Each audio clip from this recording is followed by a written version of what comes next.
तमिलनाडु में भी चुनाव होने वाले हैं और कांग्रेस वहाँ लोकसभा में भी अच्छा की और डीएमके के साथ उनका अलायंस भी काफ़ी मतलब पक्का चल रहा है। वहाँ एक नए प्लेयर जो हैं थलपति विजय, वो आए हैं।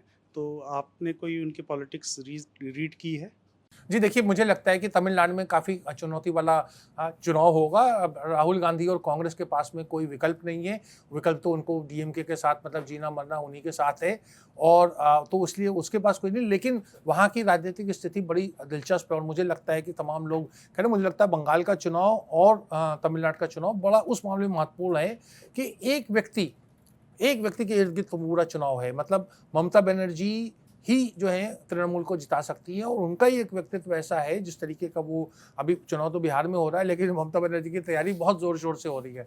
तो जो दबंग जो उनका एक जो राजनीतिक कौशल जो है वो देखने से ताल्लुक़ रखता है कि वो जिस तरीके से चुनाव लड़ रही है, उसकी तैयारी या दमख़म उन्हें कोई रुचि नहीं है कि वो मलेशिया में जाकर के कहीं छुट्टियाँ मनाएँ, ये करे, वो करे। तो 24 घंटे राजनीति आप लोगों को जान के हैरत भी होगी मुझे, क्योंकि बंगाल में मतलब मुख्यमंत्री का आवास ही नहीं है और पहले से भी नहीं है। ना ज्योति बासु रहे, ना वहाँ पर बुद्धदेव रहते थे, ना ममता बनर्जी रहती हैं।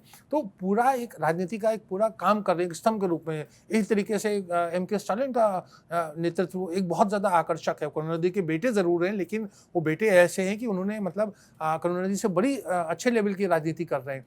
तो तमाम चीज़ें हैं जो हमारे देश की राजनीति को बहुत महत्वपूर्ण बनाती हैं और रोचक भी बनाती हैं, क्योंकि कभी भी कोई एक डल मूवमेंट नहीं होता है।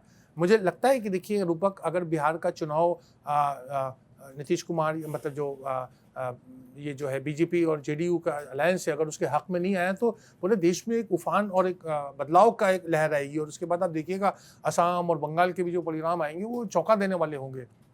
तो तमाम विपक्ष के पास बहुत कुछ करने को है, लेकिन एक जज़्बा होना चाहिए, एक साहस होना चाहिए।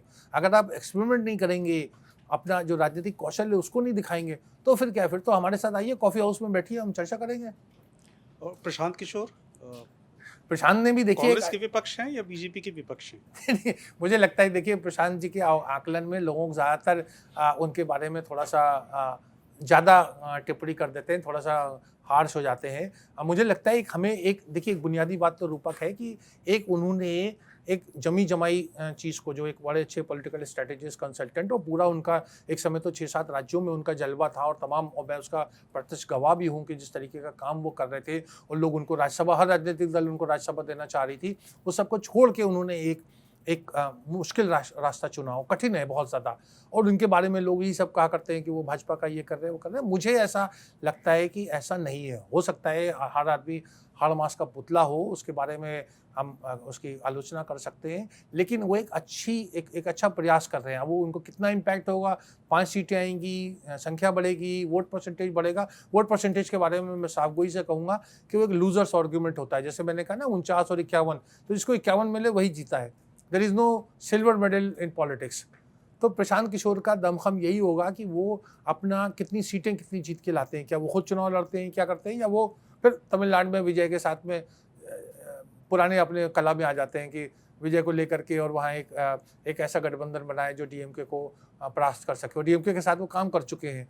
तो ये एक प्रशांत जी के लिए एक बड़ा चुनौती है, लेकिन जो आपने प्रश्न पूछा, जो उपयोग कर रहे हैं, जो उस तरीक़े का उन्होंने साहस दिखाया, जो मेहनत करी, उसकी हमें सराहना करनी चाहिए, क्योंकि राजनीति में ऐसा कम होता है कि इतने मतलब विद्वान और पढ़े-लिखे लोग जो राजनीति से मतलब ऐसे सेक करके कामयाब हो सकते थे, वो उसके अंदर घुस गए और उसके दलदल में उनको बहुत सारी समस्याएँ भी आ रही हैं।